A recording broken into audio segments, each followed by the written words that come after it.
The Weather Channel is now responding to reports that one of their reporters was essentially faking it during his coverage. Probably seen the video on Facebook as that reporter struggles to keep his balance. The wind is so intense. It's gone to about 85 miles an hour. I can barely stay standing. It's so intense. Everybody stay inside. It's blowing me off. Excuse me. People got really upset by this.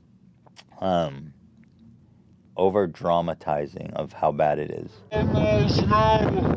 I can barely stay standing. It's so intense. Weather Channel made a statement.